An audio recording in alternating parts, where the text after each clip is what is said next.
जब कृष्ण ने बांसुरी बजाई तो गोपियों की स्थिति क्या रही होगी। वेद व्यास जी लिखते हैं, निशम्य गीतम तदनंग वर्धनम ब्रज स्त्रियः कृष्ण गृहीत मानसा आजगमुरन्योन्यमलक्षितोद्यमा सयत्र कांतो जवलोल कुंडला। कैसी स्थिति, कहा गायों की स्थिति ऐसी थी तो गोपियों की स्थिति कैसी। कहा जब गोपियों ने भगवान की बांसुरी के स्वरों को अपने कानों से सुना तो निशम्य गीतम तदनंग वर्धनम ब्रजस्त्रियः कृष्ण गृहीत मानसा, गोपियों के अंग प्रत्यंग में वर्धन होने लगा, एक उत्साह छा गया, एक उमंग छा गई, एक स्फूर्ति आ गई, एक ऊर्जा का संचार सारे शरीर में हो गया, ऊर्जा का संचरण। और फिर गोपियों ने देर नहीं की, जैसे ही बांसुरी सुनी तो वेद व्यास जी लिखते हैं गोपियां अपने अपने काम कर रही थी। कुछ गोपियां गैया का दूध दोह रही थी तो दूध दोहना बंद किया, दूध रखने वाला बर्तन वहीं छोड़ा और वैसे ही भागी है। कुछ गोपिकाएं भोजन पका रही थी तो भोजन पकाते पकाते जब बांसुरी सुनाई दी तो चूल्हे पर ही भोजन चढ़ा छोड़ करके वैसे ही भागी हैं। कुछ गोपिकाएं अपने पतिदेव को भोजन परोस रही थी तो जब पतिदेव को भोजन परोसती हैं, बांसुरी कानों में सुनाई दी तो भोजन परोस न छोड़ा और एक दो बर्तन उठा के फेंक के पति को ही मारे और चल दी। एक गोपी की स्थिति ऐसी कि श्रृंगार कर रही है तो दोनों पैरों की पायलों को जोड़ के गले में पहना और गले का हार पैर में पहन लिया, ऐसा श्रृंगार। एक गोपी ने तो ये तक किया, ये भागवत जी में लिखा हुआ है। एक गोपी का श्रृंगार कैसा, कहा काजल लगा रही थी आंखों में, अंजन आंज रही थी काजल, और जब काजल लग गया तो ऐसी बांसुरी सुनने में डूबी है कि आंखों के साथ साथ पूरे चेहरे में उसने काजल लगा लिया, काली कलूटी, और बस वैसे ही चल दी। तो दूसरी गोपियों ने कहा कि जब एक प्रेयसी, एक प्रेमिका अपने प्रियतम से मिलने के लिए जाती है तो वो तो और 16 श्रृंगार करके और सज धज के और सुंदर बन के जाती है, तुम ऐसे जाओगी, कृष्ण तुम्हें देखेंगे भी नहीं। गोपी कहती है मैं ऐसे ही जाऊंगी और तुम देखना तुम सबसे ज्यादा कृष्ण मुझे देखेंगे। क्यों? गोपियों ने कहा हम इतनी सज धज के जा रही हैं, हमें छोड़ के कृष्ण तुम्हारे इस काले कलूटे मुंह को देखेंगे? कहा हाँ कृष्ण मुझे देखेंगे। क्यों? गोपी उत्तर देती है क्योंकि भगवान शरीर की सुंदरता को नहीं देखते, भगवान तो मन की पवित्रता को देखते हैं। भगवान मन की पवित्रता, भावग्राही जनार्दना, कृष्ण भाव के भूखे हैं। कैसे है कृष्ण? भाव के भूखे। चेहरा सुंदर नहीं है चल जाएगा, पर मन सुंदर नहीं है नहीं चलेगा। आपका चेहरा संसार के लोगों को आकर्षित कर सकता है, लेकिन यदि परमात्मा को अपनी ओर खींचना है तो अपने मन को सुंदर और मन को पवित्र बनाना पड़ेगा। संसार के लोग शारीरिक सुंदरता से आकर्षित होते हैं, लेकिन जो कृष्ण है वो मन की सुंदरता से आकर्षित होते हैं। तो गोपी कहती है तुम सबसे ज्यादा वो मुझे देखने वाले हैं, क्योंकि वो मन की पवित्रता को देखते हैं। और दूसरी बात गोपी कहती है वो सबसे ज्यादा मुझे इसलिए देखेंगे क्योंकि मैं भी काली और कृष्ण भी काले, तो अपने रंग वाली को ज्यादा देखेंगे, तुम्हें थोड़ी देखेंगे। ऐसे गोपियां खुद प्रश्न करती हैं, खुद उत्तर देती हैं, भागते हुए चली जा रही हैं, अपने कामों को छोड़ के, धैर्य, मर्यादा, संकोच आदि सब त्यागते हुए। कुछ गोपिकाएं घर से बाहर निकली, लेकिन रात का समय था, पतिदेव बाहर खड़े थे। अब पतिदेव ने देखा रात्रि में कहाँ जा रही हो? गोपी ने बताया यमुना जी बांसुरी सुनने। पति ने कहा चलो अंदर, कुछ नहीं जाना। तो पति ने गोपी को पकड़ के कमरे के भीतर बंद करके बाहर से दरवाजे लगा दिए। तो उस समय वह गोपियां इतनी बिरह अग्नि में जली है, इतनी वियोग की आग जली है गोपियों में कि शरीर घर में छूट गया और शरीर से आत्मा निकल करके कृष्ण मिलन हेतु यमुना के तट पर पहुंच गई। ऐसी गोपियां भागी, ऐसी भागी। कुछ शरीर में और कुछ आत्मा, कुछ की आत्मा भागी है। ऐसी कृष्ण की बांसुरी सर्वभूत मनोहरम, जिसने संसार के समस्त प्राणियों के भूतों के मन को मोह लिया। सुखदेव जी कहते हैं इति वेणुरव, ये कृष्ण का वेणुरव था, ये कृष्ण का वेणु गीत था। तो जब गोपिकाएं भागते हुए जा रही थी, दौड़ते हुए जा रही थी, तो वेद व्यास जी से पूछा गया कि बाबा जी गोपिकाओं के चलने की गति क्या थी। वेद व्यास जी बोले देखो उस समय मेरे पास कोई गति मापक यंत्र तो था नहीं कि मैं गति माप लेता,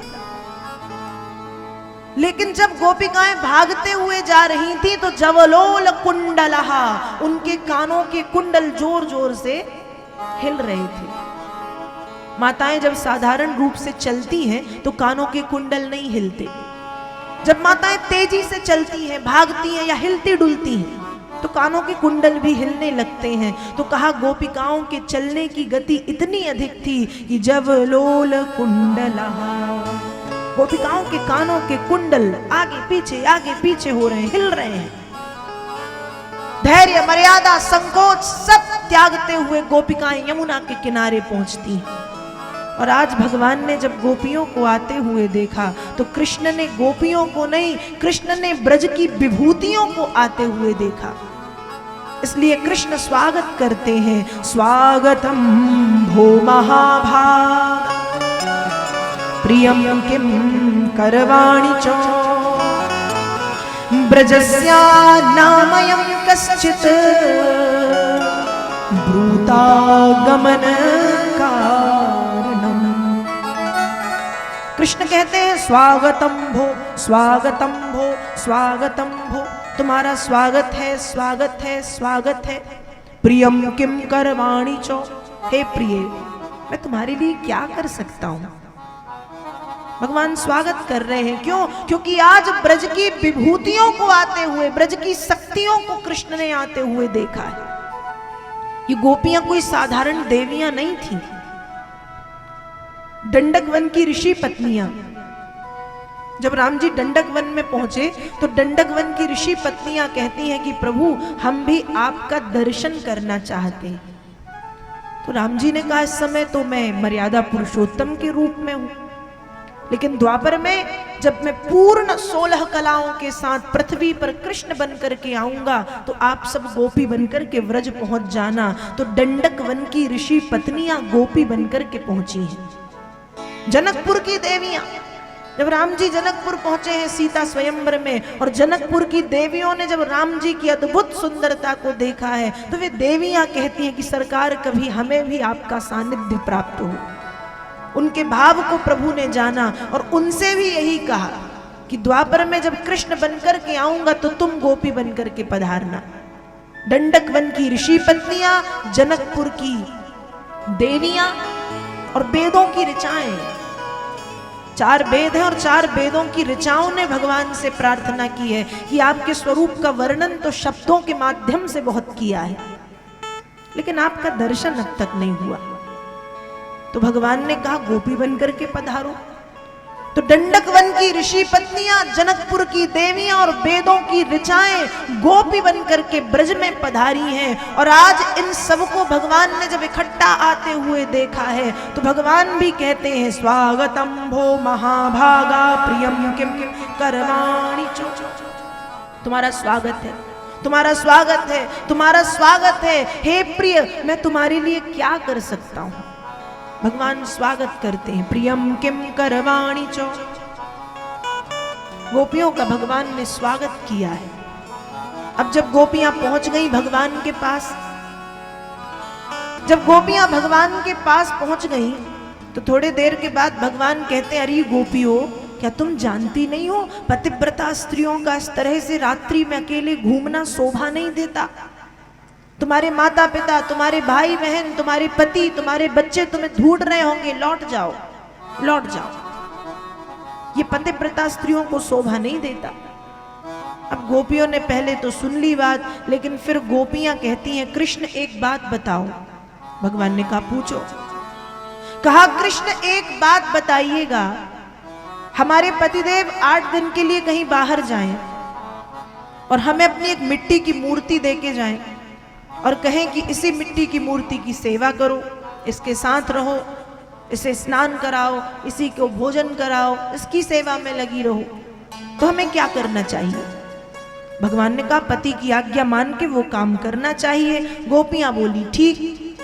लेकिन 8 दिन पूरे होने के बाद हम मिट्टी की मूर्ति की सेवा में लगे हैं और मान लो दरवाजे पर खड़े हमारे पतिदेव दरवाजे खटखटा रहे हों, तो कृष्ण हमें क्या करना चाहिए? उस मिट्टी की सेवा को ही पूर्ण करना चाहिए या द्वार पर खड़े सच्चे पति का स्वागत करना चाहिए? भगवान बोले ये भी कोई पूछने वाली बात है? मिट्टी को छोड़ो छाड़ो और सच्चे पति का स्वागत करो। तो गोपियां कहती हैं अभी जो हम कर रहे हैं वो क्या है? भगवान ने कहा मतलब ये जो घर पे सो रहा है वो हाड़ मांस का पुतला मिट्टी का पति है, आज है कल मर जाएगा। जब हमें जगत पति प्राप्त हो गया है, जब हमें जगत पति मिल गया है जो आदि अनंत है, जो कोटि कोटि ब्रह्मांड नायक है, जब हमें जगत पति मिल गया है तो हम मिट्टी की सेवा क्यों करें? भगवान हम आपकी सेवा ना करेंगे? तो जब भगवान ने सुना तो भगवान तो भगवान, भक्त भगवान से भी बड़े। गोपियों की बातों को सुन करके कृष्ण शांत हो गए, चुप हो गए।